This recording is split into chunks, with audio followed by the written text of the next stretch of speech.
Polres Jembrane berhasil menangkap 2 pelaku pencurian hewan ternak. Kedua tersangka yakni Made Suardika alias Oleh 40 tahun dan Iputu Yoga Pratama 21 tahun ditangkap karena diduga telah melakukan tindak pidana pencurian ratusan ekor unggas jenis bebek dan 2 ekor babi dari 6 lokasi berbeda di Jembrane. Kapolres Jembrane AKBP Endang Tri Purwanto mengatakan keduanya mencuri 142 ekor bebek dan 2 ekor babi. Aksi tersangka dilakukan pada 9 dan 13 Januari 2024.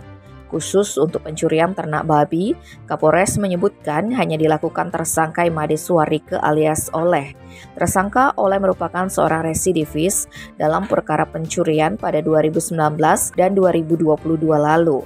Selain tersangka, pihaknya juga berhasil mengamankan barang bukti berupa 15 ekor bebek, 1 unit sepeda motor Yamaha X-Ride DK3674ZM beserta STNK, 2 buah karung plastik warna putih, uang tunai sebesar Rp206.000.